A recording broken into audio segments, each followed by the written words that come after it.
First of all, Mark, Alec, welcome to Borne the Battle. Appreciate you guys for being here.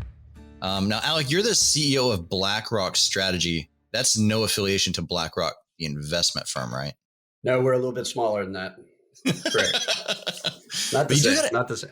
But you're in Toronto right now. You do have a nice, like, schwanky style hotel room, though. I got to admit. You know, that's always Alec. You spend enough time in Marriott's and they start treating you right, but it takes about 20 years. Now, Mark, you were in the Air Force. Alec, you were in the Army, both in the intel and counter intel communities. And this is the question that we usually ask everybody here on Borne the Battle is, when did you know that military service was going to be the first step or the next step in your life? Go ahead, Mark. Well, it's not a sexy answer. So I'm an Air Force brat. My dad was an Air Force pilot.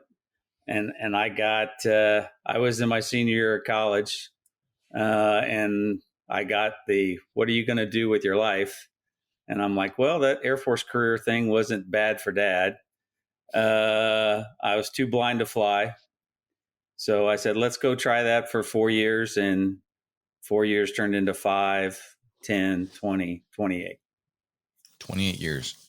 Very good. Very good. Mark? So for me, it was a little bit of a rebellious phase in high school, a little bit unfocused, a little bit not ready for college.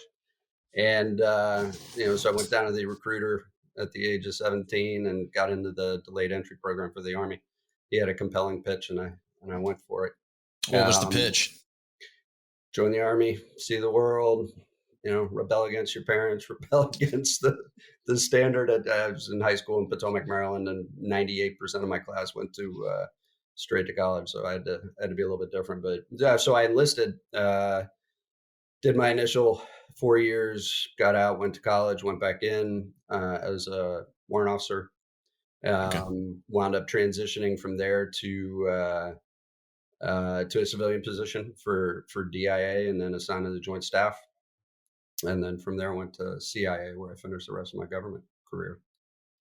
Very good. Very good. DIA being the Defense Intelligence Agency, right? For those, everybody knows CIA. DIA is a little different. Basically, let me know if this is accurate. The defense's version of, intelligence collection, that sort of thing. Yeah, part of the same intelligence community, serving a little bit more focused customer, but gotcha. Yeah, part of the same overall big machine. Yeah. Very good. Very good. While you were in, and Mark, I'll start with you and then you can go to Alec. Give me either a best friend or your greatest mentor. That's a tough question. So I'm going to give you a couple of mentors. General Schaefer, Glenn Schaefer, who was the A2 equivalent for the Air Force during the time of this program. He really shaped me in how to deal with the inner workings of the intelligence community, especially working this project. And then I got to tell you, I had a lot of my career was in flying units. And so I had some great mentors that were fighter pilots that shaped me as a leader. Ed Hool being one when I was in Germany, and I got several others. So I was lucky to have a lot of senior officers that helped shape me.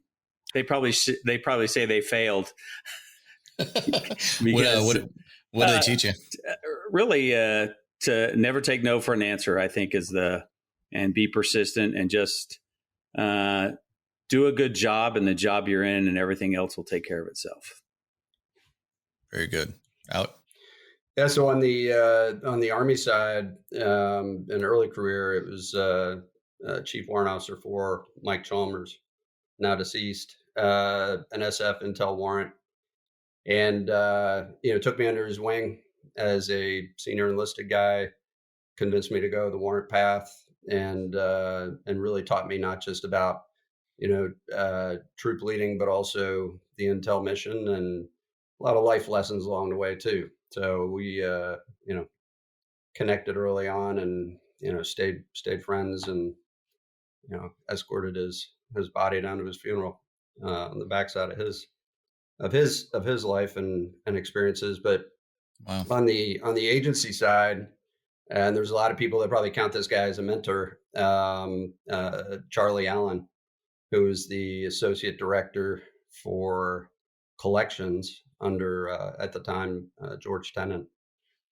Just a giant of a man, and a pillar of the intelligence community. And there was never no as an acceptable answer, and it was always, we're going to find a way to do this. So Gotcha. Good, good stubborn approach to getting things done, but you know what, it resonated really well. Very good. Very good. Now, gentlemen, I haven't read your book, but what piqued my interest you two gentlemen was in my research. Retired Air Force Brigadier General Mancy called you guys the Wright Brothers of the armed drone program. Did you two link up when you were both in, or Alec, were you out by then? Did you guys meet during the formation of the Predator drone program? How did you two guys initially link up? So from the inception of the program, and the program was initially a DoD, you've got technologies and a bigger checkbook. CIA, you've got unique authorities, and the intel picture on, at the time, bin Laden and Al Qaeda. Put your capabilities together and go do good things. So from the agency guy, I got tasked as the action officer for that, because I had the DoD background. I understood and could navigate the halls of the Pentagon a little bit. And once we saw that there was a partial Air Force solution to this, with Predator, or a potential, certainly with Predator, was when we started getting exposed to, the behind the scenes of the technology and the people. And I think Mark and I found ourselves at the same meeting somewhere at the Pentagon, inside Joint Staff SCIF, and probably staring across the, certainly for me, room full of people and some Air Force folks. And I think from that limited engagement, it was like, this is going to be interesting. We'll see how it goes. But it wasn't. I don't think we knew at the time that it was going to be a 20-year link, and certainly a near 24/7 link for the first couple of years. But that was first contact. Gotcha. Mark, anything to add to that? I would just say, I had the opportunity, my previous assignment, to work in the Air Force Predator program. I was a operations officer and sensor operator for the first Predator squadron we had. I was probably a couple of years into it, and then just got pulled away from that to go to the Pentagon, and thought I wasn't going to do any of that. And then I got told, nope, drop everything. You're going to go lead this as for the Air Force as an action officer, and go down to this meeting. And here I go to this meeting, and there's this, he was the probably youngest looking guy in the room, and I was the most junior officer. So that's how it started. Natural. Now I'm assuming, so let me get this straight. I'm assuming this capability was already being adopted by the DoD at the time, the Predator, not really the striking capability, but the actual surveillance capability. In a past episode, we talked with Don Halfaker, who worked at DARPA around this time, and saw some of the drone capabilities being developed in its infancy. But was this a capability that was a strike capability at that time, or was it strictly surveillance?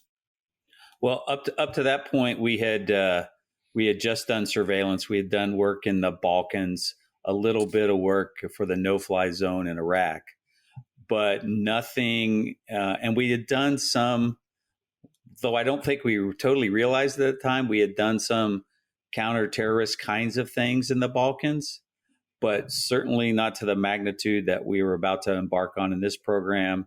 Certainly not the ability to do it remotely from long distances like we were about to do. Yeah. And certainly not the collaboration that we would ensue with Alec. And lastly, not in an environment that we were supposed to not be detected and not be engaged by an adversary. You talk about the long distances. When I was in NASCAR, I would see a production in Charlotte. They would man the cameras and everything, and the track would be, like Vegas or something. So you're talking about that now, and I'm wondering, I'm like, man, did that capability, was that born? Which came first, the chicken or the egg, as far as that capability? Very interesting. So talk to me about the history a little bit. Like you said, it didn't start in Afghanistan. It actually started in Bosnia. Give me about what year? Was it during like the Balkan strikes in the mid 90s, or was it a little bit later than that? When did this really what was the infancy? What was the very first parts of it in the Balkans? So 96 timeframe is really when it really started. For the most part, I was involved starting in late 97. Wow. Is when I got to our Air Force unit. And so, it started off, and the agency had some capabilities in the Balkans, very similar to the Predator, and the Air Force had the program that they took over from the Army. But it was, you got to remember, and this is that technology thing, when we took off and landed fairly close to the target, within 500 miles was the limits at the time, and then we would fly in support of predominantly the Balkans mission support and the Army stuff. But our ability to push the video was not like we were to finally develop, and we couldn't communicate with the guys on the ground at the time very easily, so it was a challenge. Sounds like there was a lot of gaps in logistics. I can only remember like when it was like a combat camera in like 2003, just getting imagery from Iraq was a challenge, or a cave in Afghanistan. Nowadays, it's so connected. The world's so connected, but back then, I think people forget sometimes that it really wasn't at that time. So the program got footage from Al-Qaeda training camps in Afghanistan, if I'm reading this right, some of my research, before 9/11, right? Correct. Yeah. And it's so just taking a step back to how we got there, it was in that tasking for Pentagon and CIA to work together, it was not unprecedented. But that support was usually not taking place on a technology development level. And it would have been more focused on who can create access and how do you move people. In this case, our initial task was in January of 2000 to develop the capability, and with an end state of developing actionable intelligence against bin Laden. And that was January 2000. We were given 9 months to do it, and some constraints, major ones being, and as you just pointed out, we lose track over time, but in 2000 there were 0 Americans on the ground in Afghanistan. There was 0 collection capability in a putting U.S. eyes on target perspective in Afghanistan. Are we talking both? Are we talking even the CIA at the time? And that's where I was at the time. So okay, I was working our networks, our ground networks, our human capabilities in Afghanistan. Now we did have Afghans. We had networks, but in order to support a military strike or a capture operation, the threshold was you had to have U.S. eyes on target. Gotcha. So, and that was our task. We took a very liberal interpretation of what U.S. eyes on target meant and figured, mechanical eyes. Can we do this? Exactly. Can we do this? Can we do this remote? And it was an acceptable threshold at the time. Afghanistan being landlocked, and this is not dissimilar from problems that we're going to face here in the near future again. Afghanistan being landlocked, not having a lot of friends in the neighborhood. We weren't willing to put manned aircraft over Afghanistan without a combat search and rescue capability. So putting any type of manned collection platforms over Afghanistan was a non-starter at the time. So that's how we got to, well, let's see if an unmanned vehicle will work. Let's see if the camera on the drone is capable. And let's see if we can see it and we can give it to the decision makers in real time. And in that 9 months, that capability was put together, deployed to our probably most friendly nation at the time, to operate from. And then, inside of 9 months, penetrated Afghan airspace and started our collection mission. But that type of collection mission wasn't taking, a dynamically tasked ISR, intelligence, surveillance, reconnaissance asset didn't really exist at that point. The national level imagery analysts didn't have experience looking at full motion video. They were looking at still images from satellites or U-2 missions. Wow. And then, fast forward to September of 2000, as we're looking at and databasing terrorist training camps within Afghanistan, we found bin Laden on our fifth mission, and we're able to put technical U.S. eyes on target and answer that requirement that we've been given 9 months earlier. Wow. A full year before 9/11. Yes. Yeah, literally Wow. a full year before 9/11. Wow. So whose idea was to strap a freaking Hellfire missile on these things? I will say there are a lot of people that will take lots of credit and stuff. I will give to General Jumper, who first started when he was at the commander of the United States Air Forces in Europe. And then when he moved into some CONUS jobs, they had, for the Balkans during the Allied Force in 1999, they'd put a laser designator on one Predator system, and we had worked through that.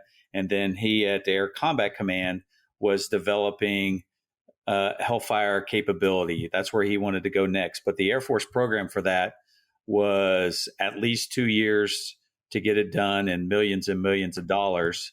And I will say, I will give Alec credit for pushing to bring those together and speed those up from the agency side. And then there was Mr. Snake Clark, who's infamous in the Air Force. His name is Snake Clark? Yes. That's his call sign, James Clark. Okay. Like it. Love it. He, a colonel, then he turned into a civilian within the confines of the program that we dealt. He was known for making things happen fast. And so we worked to shorten that time frame, really focus it on this mission. And that's how we were from the time when we found bin Laden till, the first testing of the system was February, March of 2021. And so that's when we married it. So General Jumper was the Dr. Evil that wanted to put a freaking laser on a shark, and Alec was the one that made it, like, ran it to the ground on the agency side. Very good. Very good. Talk to me about the physical challenges of putting a freaking missile on a drone. Like the physical challenges. I'm pretty sure you guys ran into some of those challenges. From my perspective, putting a missile on the drone was not the first choice, but it quickly became.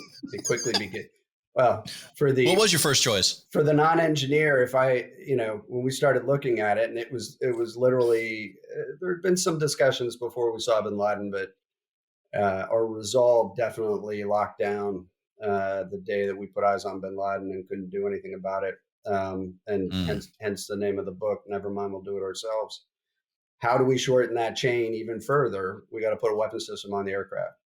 What's the right weapon system for the aircraft? And, knowing that the max weight that we could put on a Predator wing was estimated about 100 pounds, being the novice at the weapon systems and the engineering side, I looked at it and I said, well, what's the max amount of high explosives and that you could put in that 100 pounds and the minimum amount of wrapper to carry it and get it there? I was less concerned about how fast it got to target and more concerned about having a good effect once it got there. And I was quickly educated, by Mark, by the Air Force side. We engaged the Army because the Air Force didn't have a lot in inventory that was that small to meet that requirement. So we had to engage the Army at Redstone Arsenal and change dramatically from what a Hellfire was supposed to do. So in terms of challenges, Hellfire was designed to be launched off of a helicopter at relatively low altitudes. And we're saying we're going to take that up about above 12, 15 or better altitude. And is it going to work, and how's it going to work, and what's the engineering challenges, what's the software challenges, what's the hardware challenges of making that work? But General Atomics, manufacturer of Predator at the time, wasn't fully convinced that that you could literally pull the trigger on a Hellfire off of the wing and it not tear the wing off of the Predator. Gotcha. So that was an early challenge, along with putting a bomb rack adapter, putting the rail onto the Predator was a challenge. As Mark noted, it was, if the Air Force was looking at it on a standard timeline, it was going to be a couple years and multiple millions of dollars. We were much less patient than that, and needed the solution while we had people's attention and while we had a viable target and a capability to get that weapon system there. So, yes, the modeling and the simulations for what's going to happen to the wing, that was somewhat artificial. And we pushed through that pretty hard. And then once we actually started shooting them, I think there's a picture in the book of the first shot, with a Predator on the ground on a stand, just in case the wing came off, so you didn't lose the rest of the aircraft. So it was a ground shot off of the wing, instrumented to see what the effects would be. But and that worked, and put it in the air and kept progressing from there. But that was accomplished for, I think our on paper solution was $500,000, and a couple of, I don't know, the key part of it in a couple of weeks, and then we started tweaking it after that. So you went from a program that people thought it was going to take tens, if not $100 million, a couple years, and you guys shortened it down to 500,000 first shot off within a year. The slide said that Mr. Clark had me do said $495,000 in 60 days. Wow, that's burning through some coin, man. Yeah. but worth it. But I mean, I just think about my personal pocketbook and like, man, that'd be a lot of money. Okay, so I want to say something though, that that the Hellfire gets a lot of, obviously weaponizing it was a big deal, but the other huge technical hurdle was because of some of the constraints that Alec mentioned. And oh, by the way, you have to be able to do that from the continental United States. So the pilot has to, and the sensor operator have to see the target in real time, have to be able to designate that target, has to hold the laser on there real time and fire the weapon through the time of flight of the weapon from 6,000 miles away. Ready, go. Yeah, that's a whole different type of technical capability when you talk about that. Like I said, I think about that in 2001, internet capability, bandwidth, all that stuff, the challenges that were there at the time. It's just incredible. And then, like you said, the altitude, like you talk about cold air and that sort of thing. Like I'm sure you guys ran into some challenges there. Okay, so October 7th, 2001, the first strike happens. The first unmanned aerial strike happens. An unsuccessful attempt to kill Mullah Muhammad Omar. It was CIA authorized. And let me know if I'm wrong on any of this. It was CIA authorized strike in country, not a DOD strike. A little bit of a confusion. Walk me through that day. So, our target deck that we were set up with for that night, first night of the war, that was, CENTCOM's running the war at this point. We were tasked with finding Mullah Omar before the first bombs drop, putting eyes on him, and then ideally finding the right scenario where there could be a strike against Omar. Omar, the head of the Taliban at the time, and really that bridge between the Taliban and bin Laden and his Al-Qaeda infrastructure that was in Afghanistan. So we did. We put eyes on him at his compound just outside of Kandahar, and then maintained our track on him. After the first JDAMs hit the runway in Kandahar, he and his security detail moved pretty quickly, getting him off of his compound and moving. And we really had no idea where he was going, but we had the persistence to be able to follow him as he went made a couple different stops.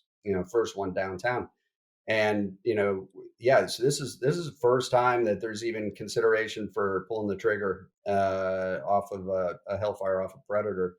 And while CIA had the responsibility for the target and for directing the Predator collection for that particular mission, the decision making on when, how, where was it was squishy. It was not well articulated, and but there was open comms. So in the operations center that I was manning at that point, we had CIA director in there, most of his senior staff, a cast of, I don't know, 40, 50, 60 people in a room that was built to hold 15 or 20. And an open line between George Tenon as the director and Tommy Franks as the CENTCOM commander. And that collaboration and coordination went pretty strong. Mullah Omar, as he's sitting in the city, the technical aspects of lining up a shot, especially given the fact that we had pushed through the technology development on this in the timeline that Mark talked about. It was a very narrow window. You're pretty aggressive. You're running, your angle of attack, the deviation left and right of the target all had to be really, really tightly lined up. It's evolved tremendously since then. But in that lineup, we're deconflicting. Is it too close to collateral damage? Keep in mind that our fight was with bin Laden and key Taliban leadership at that point. It was not with the Afghan people. So there was a hypersensitivity towards not having, a civilian casualty scenario in this, or hitting culturally significant targets or no strike targets. Couldn't get that first shot lined up and approved. And Omar's on the move again. Next place he stopped, getting things lined up. One of the analysts comes up and says, I think that's a mosque.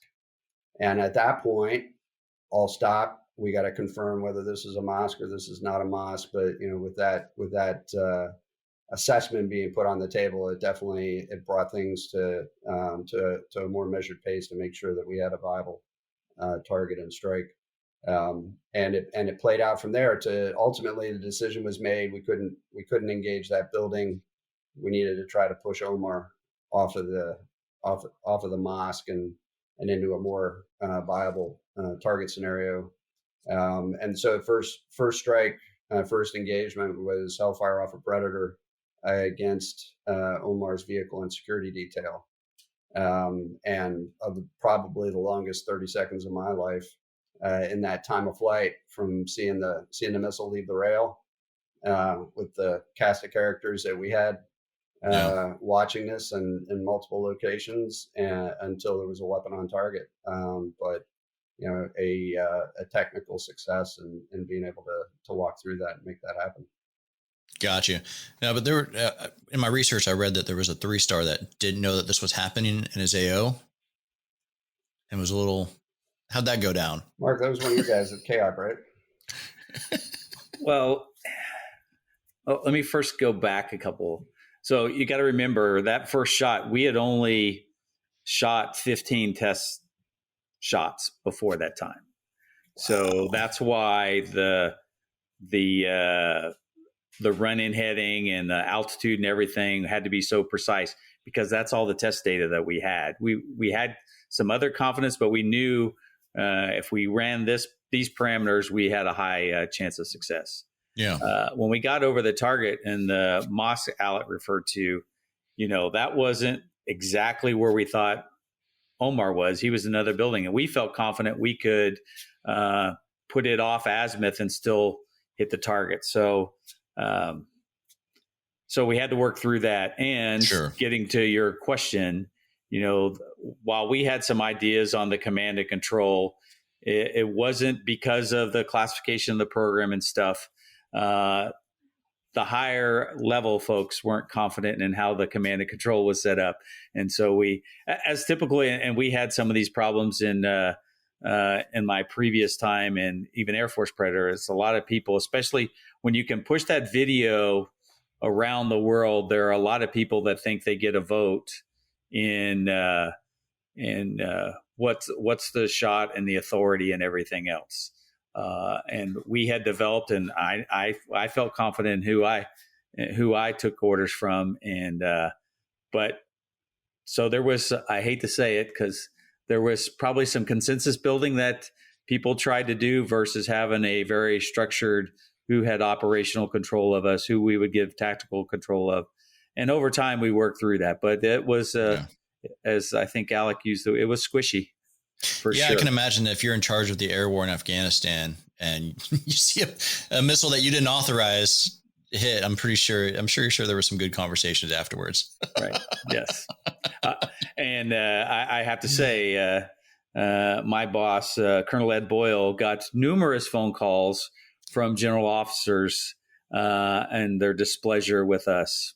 So, gotcha. But, that was the challenge was for the air component and where they sat versus the combatant commander who dealt with the agency mostly. So that was definitely a challenge we had to work through almost on a daily basis. Doesn't sound like something that you would be directly involved. It sounds like something like somebody else should probably have communicated that there. Gotcha. Looking at the chain of command, seeing that command structure. I can see it. But it's go ahead. Sorry, if I could just, where we were at that point was, a less than a month after 9/11.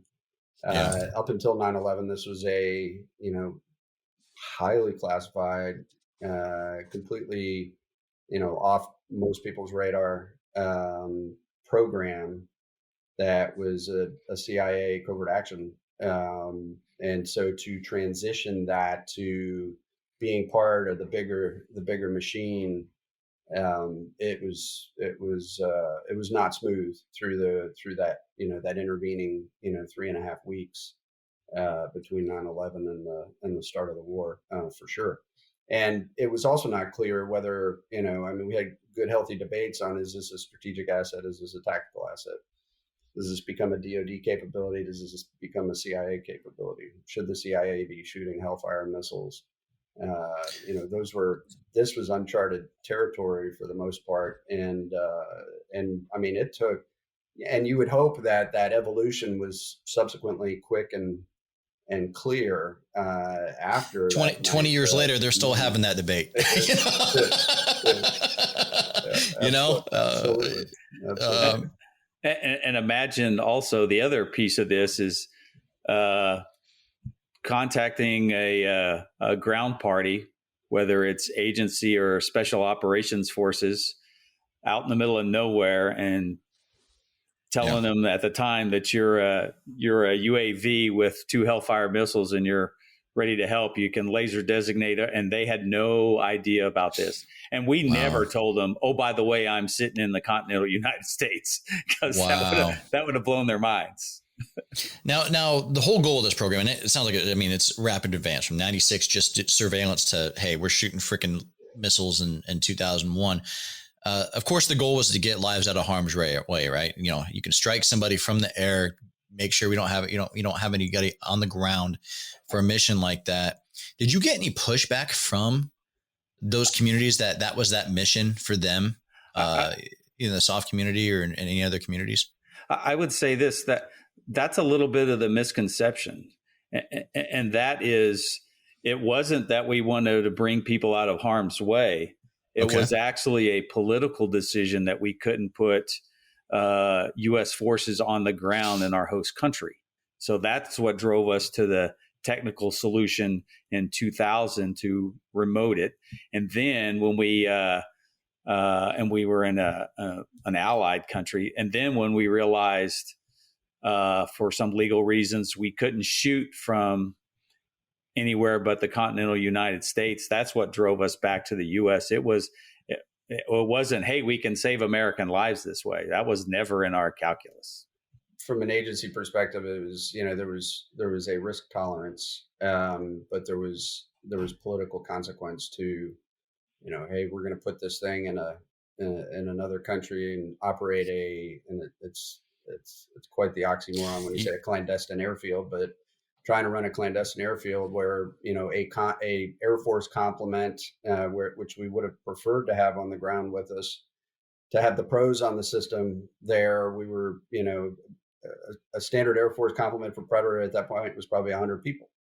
And our pain threshold for how we were willing to operate and the constraints that we were under was closer to 10. So, it became a driving, that need for a really small, low profile footprint, and not having uniformed service members forward and operating under CIA authorities drove us to what became, split ops, because you've got, an element that is solely like, what's the minimum capability that we need forward? We need a pilot, we need a sensor operator, we need a mechanic, we need a technician, we need some troop support, we need some security, we need somebody in charge, and we need a medic. And all that got wrapped into those 10 or 11 bodies forward, and their sole responsibility, and not to, when I say sole responsibility, not to trivialize it, it was absolutely essential: maintain the aircraft, get it in the air, and then do a handoff by satellite to, at that point we were flying from Europe, and have the long duration collection mission, the multiple pilots, the multiple sensor operators, the intel, the weather, the planning, all taking place from the confines of a U.S. military installation in Europe.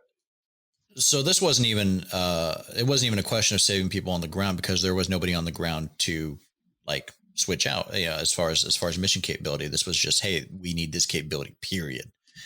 Got it. Yeah.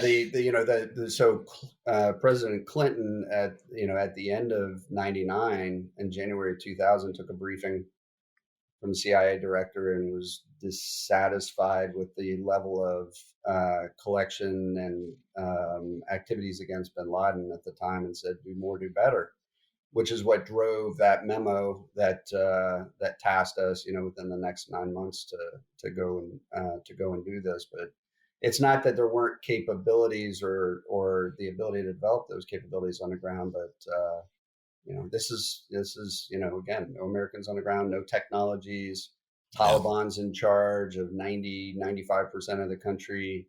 They don't allow cell phones, they don't allow cameras, they don't allow, all the tools and capabilities that, for a traditional collection at the time.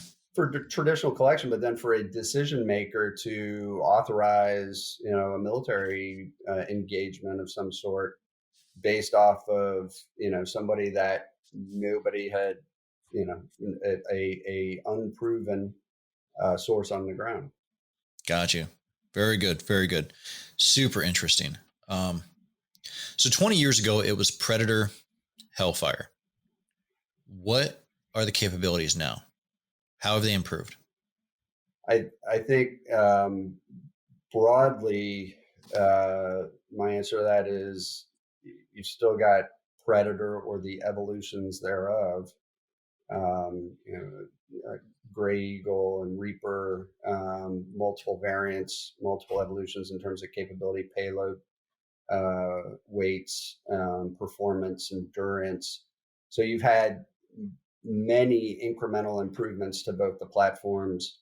The sensor technology has advanced significantly. You can see we've got a still image in the book of what collection looked like from a Predator at that point, and the evolution to where it is today is significant. But probably one of the most significant advancements and some pretty edgy stuff taking place now is doing more on the aircraft, pushing the artificial intelligence aspects, the machine learning aspects, the advancements of the sensors and the computing power that's getting put on the aircraft. and the ability for, pilots are obviously still in the loop, but there's less flying the airplane by stick and more flying it by keystrokes. But really the macro improvements are really in the collection capabilities that are on those aircraft, not just the imagery pieces, but the signal intelligence and the multispectral capabilities that are on there have come a tremendous way to create, back to our strategic versus tactical dilemma. I don't know that we'll go to war again without a unmanned capability, both in the air and on the ground. I don't think so. You talk about the collection. I've seen. I mean, I just think about digital cameras in 2001 versus digital cameras today. And I think about connectivity from 2001 to 2000. Playing games on the internet back then across the world. I guess somebody across the world now, and it's almost the same technology, same capability. How all that's changed, but the signal, I never even thought about the signal intel capability. It's as far as intercepting signal intelligence. Is that what I'm talking about? That you're talking about? Mark, but the ARC 210 radio, and we've got a section, we talk about it in the book, on just the necessity is the mother of invention, and some of our guys that were just super creative and innovative in cobbling together what amounted to a poor man's SIGINT capability very early on. And now you see the evolutions of it beyond that, and beyond even things we can discuss here. And really the ability to pull in not just information that we're taking on board on the aircraft, but what's in the historical sense, or what other things are seeing, is leap years from we were just trying to, one of our biggest challenges was to get the still images that Alec's analyst had, and getting them digitally so my guys who were the sensor operators could see the target they wanted us to go after. That was a challenge back then. And like you said, just HD technology from where it wasn't when we started to where we are today is phenomenal amounts of information. Think about doing this. Think about doing this interview in 2001. Alec's in Toronto. Mark, you're where? West Texas. You're in West Texas, and I'm in Virginia. It's just the advances of what that was back then to what it is now is, I'm pretty sure it's just almost a completely different platform. Now, gentlemen, you see films like Eye in the Sky that portray this entire industry that you guys were on the forefront of. I say industry and its entire capability. The first season of Jack Ryan. How do you guys feel about the films that portray the capability you helped develop?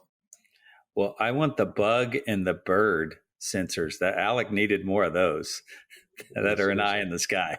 That would have helped us tremendously to get inside a building. The one thing that's especially for Eye in the Sky, I think they kind of downplay what the U.S. military and the intelligence community go through to vet a target. The amount of information that's poured over, the amount of legal discussions that there are on these targets.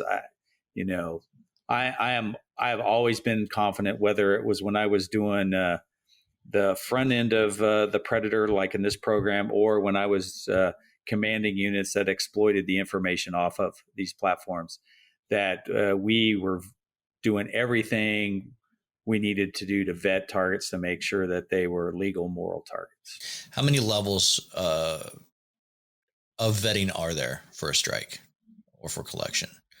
I'm assuming there's checks, but at the end of the day, it's like it's almost like a sniper through the lens. It's war, right? So what do you have to go through to make sure that, hey, this is we're green? A lot of it depends on the target and the situation. Obviously, if it's a military troops in contact kind of situation, and you have U.S. eyes on the ground, a person who's qualified, certified to conduct that strike, and you fall within the rules of engagement that have already been set forth, that can go pretty rapidly and go on. Now, if it's like the kinds of targets that we were dealing with, where there are national security implications, you're in not a military troops in contact kind of situation. It's a completely different situation. I would say, early on we evolved that process, but it was hypersensitive to getting it right. And more often than not, if there was uncertainty or we couldn't check all the boxes, then it didn't go. We joked routinely about the fact that our decision making was directly tied to how much fuel was left on the aircraft, and we would go down to fuel reserves if we needed to. I mean, there were days we made discussions about, hey, if we may not have enough fuel to get back and recover this aircraft, but we need to stay and get this right. Of course, Mark's answer every time I asked how much time we have, it was always 5 minutes, and that would go on for hours sometimes. So, yep, we're really 5 minutes this time, but it was the diligence of clearing the target, and it was never based on just what we were seeing on the image off of Predator. It was, it's easy to sit there and say, hey, it's a bad guy. Well, how do you know it's a bad guy? And there were visual signatures that we were looking for, but there was something that took us there. There was a piece of intelligence, either a piece of signals intelligence or human intelligence, usually, that took us to wherever we were, and then you developed the target and justified it through the process. Equating it to journalism, it's almost like you have more than one source. Absolutely. You have multiple sources, and then you have a couple editors, depending on the level of story, how we're going to run this story. Accurate? Yes. You had imagery people that were, just pulling apart it frame by frame and looking for the visual cues that they needed. You had your target deck that got you there in the first place. You had your human intelligence on the ground that said this is an important facility and here's why. And sometimes we would sit and loiter over a facility for, it might be hours, it might be days, it might be multiple missions. We'll go back, we'll look at it, we'll study it some more, we'll study it some more, we'll study it some more, building that pattern of life over time. And that's something, short of having somebody, hiding in the hills, putting eyes on that place for that duration. This was really a unique capability to be able to do that. And if we had a flaw on the timing piece, it was often, we were looking for that perfect intelligence. And you could really exhaust resources looking for that perfect picture, but clearing it against all the best maps and the best ground intelligence we had at the time for like the Moss discussion. We get the lawyers involved and make sure that we were being completely respectful for culturally significant targets. For our, we're sure that it's not a school, it's not close to a school, there's no hospital, and so forth. We told ourselves in the room, and Mark on the GCS side, it could very easily be perceived as a video game, and it's not. There's to that point, as you know. To that point, as you know, the VA is in the business of treating PTSD. Even though many of these pilots are stateside, I'm sure it's pretty accurate if I say that these can be traumatic events for a lot of these pilots. Well, and think about it, for the crews, the pilots, the sensor operators, even the folks that are exploiting the video that's coming off of it.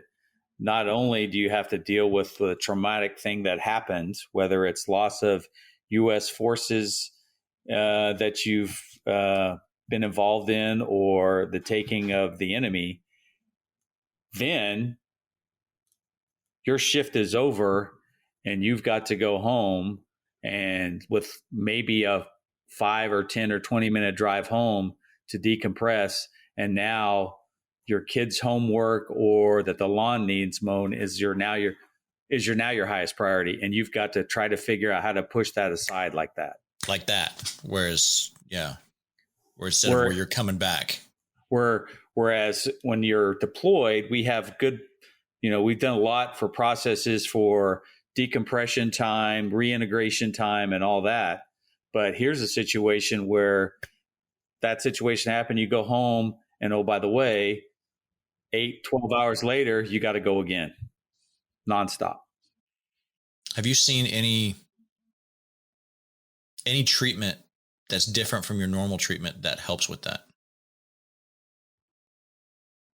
Well, I can just, we've done a lot of things to integrate more capabilities in the units than you would have had previously. Getting chaplains more integrated, getting chaplains with security clearances so they can be in the operations floor, getting medical folks from a mental health, behavioral health standpoint into the units. And a lot of it's leaders showing their own vulnerability so that, their airmen can know it's okay to say, hey, I need a timeout or I need to talk to someone, just being human and realizing that, there's as much, if you hurt your knee or if you've got something going on in your mind, you need to treat it. Yeah. You got to be on point when you're doing something like that. Right. It's hard, a couple of the movies, try to capture that, with varying degrees of accuracy and success, I think. But, for me, going from being on the Washington, D.C. side of this, and yes, going home and figuring out, how important is mowing the lawn relative to what I was doing a couple hours ago. And it's that it just fluctuation between the extremes of, what's seemingly unimportant, but might be to family or those around us. And then being on the Afghanistan side or other places where when your shift's over, you're not very rarely ever, completely over, but you're not interacting with people that can't appreciate it. You're either the people you're eating with, people you're sleeping with, the people you're, working with every day are understanding going through the same thing. You got that shared experience, and you do have people that you can talk to, and it doesn't exist. I almost preferred it when we started getting the ability to have TV and air conditioning, and you're getting just a taste of home. Not enough to truly enjoy it, but enough to remind you that it's out there. It's almost easier at some level when you don't have those constant reminders of what life's like on the other side, and you focus on the mission and that shared experience with the people around you. As a Marine, I can relate to that. I think the Marine Corps does train in that way, in that fashion. They don't like to be comfortable. They don't like to make their Marines comfortable. And like you said, to a point, it's I think there's a psychological effect to that. So I do too. Yeah. Very good. Okay. After service, getting into the post-military transition part of the discussion here. It seems like the intel community has many openings. My cousin is counter intel right now. There's many openings for former military service members. He talks about all the time, who have the type of experience that he has. For those that don't have any intel or counter intel community experience, for someone like myself that was stuck in an S2 for 7 months, given briefs, but got just a taste of it and go, you know what, I kind of like this community. I kind of like this world. How would you advise them to go down that path if they want to make that a career? I think for those that have a desire to get into the intel community, either through their military service or post-military service, when I went into CIA, I initially went in as a detailee, assigned there by the Army, and then transitioned into that as a career field, and became a case officer and went from there. But there were, like, going through training, case officer training, there were very few of my classmates who came from a military background. Interesting. And I think it was a loss to the agency to not have that experience and that diversity. Especially before 9/11, you had, the agency was really oriented towards a white collar workforce, recruiting, specialized educations out of Ivy League schools. Post 9/11, there was a much better tolerance for, hey, we need diversity of experiences. We need that military experience. And it wasn't just because we were sending people into combat zones. It was because these were people that were oriented towards, working rigorous schedules and getting things done, and being adaptive and flexible. And those were some key traits, at least from the Directorate of Operations side. And I think that, just a short vignette, I don't know what the actual metric is to it, but it seemed like there was a significant number of people in the Directorate of Operations who had started in a different directorate, a different part of the CIA. For example, probably the highest density of people that I saw that weren't hired into the Director of Operations came out of security. They were hired as uniformed federal police officers, to secure the compound, to work the gates, to work the access control points. And then they were on the systems, they were cleared.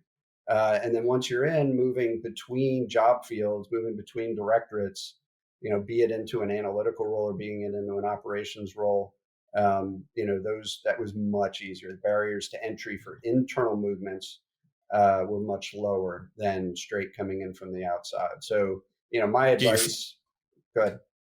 So your advice is to get your foot in the door. Just get your foot in the door. Get the foot in the door, and find that path of least resistance to getting into the system, and then advance it from there. It's a rigorous process, but it's an achievable process, and it's the people, frankly, the people that are most successful have that innovation, and it comes with how you get into your career field, not just what you do when you're once you're there.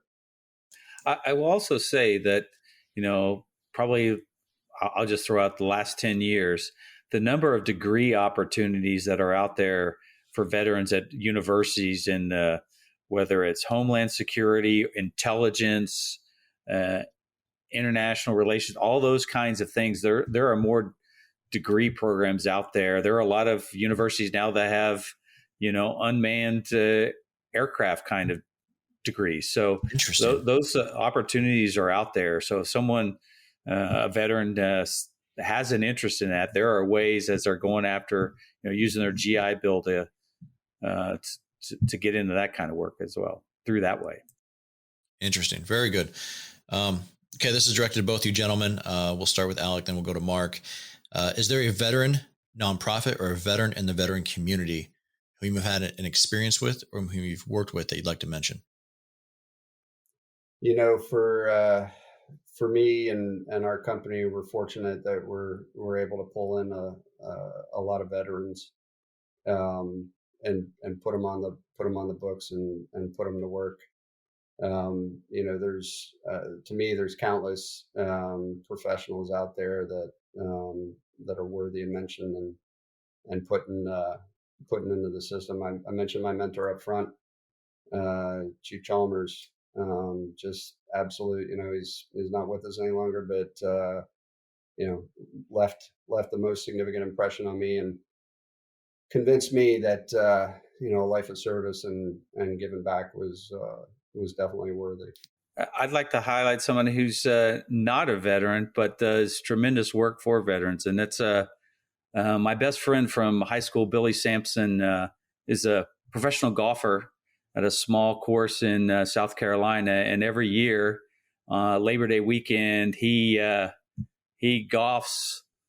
I think it's in the 200 rounds over the weekend to raise money for veterans, Patriots Golf Day and Folds of Honor, and he's raised thousands of dollars. His only real connection to the military is me, and my family. Wow. So he does that every year. Wow. Appreciate that. Gentlemen, what's one thing that you learned during your time in the military that you apply to what you do today? You know, I came in at a time where I think the slogan was, we do more before 9 a.m. than most people do all day. There's, I think it's the work ethic, and the, you know, you're not punching the clock when you're on active duty. When you're serving, it's, you know, it doesn't start and stop at the beginning of that shift.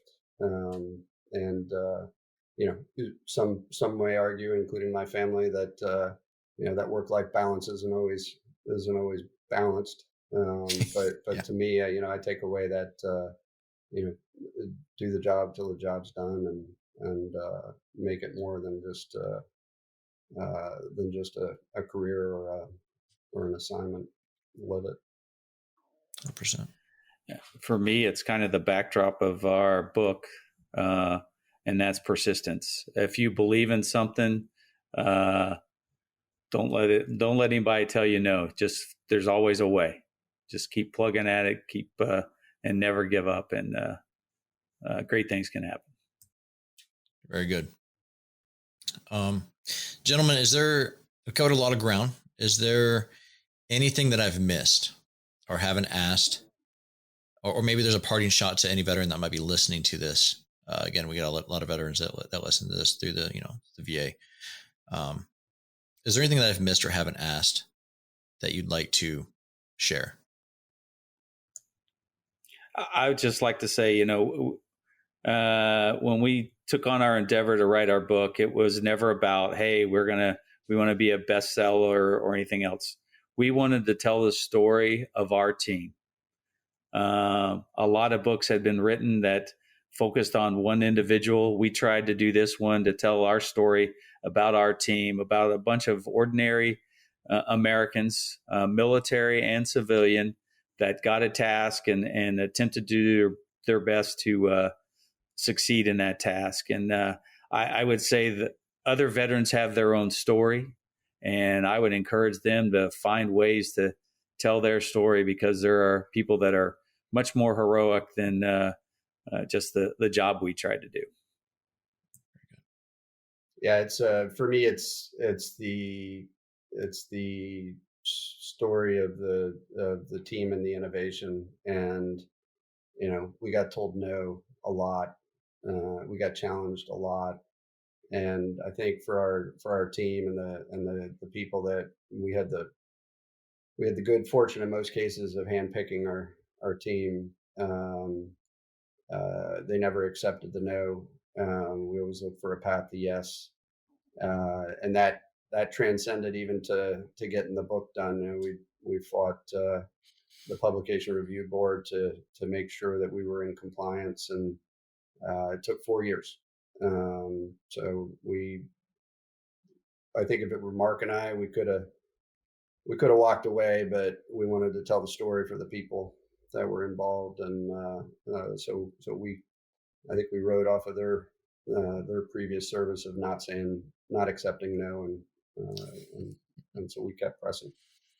Yeah, James Stay School, previous guest on Borne the Battle, he talks about he was with Detachment A, which was a very clandestine unit in Berlin, and he talks about writing the book about it, and the process that it sometimes takes to get that story out to the public. So appreciate you, gentlemen. We pretty much gone through almost an hour here, a little bit over an hour.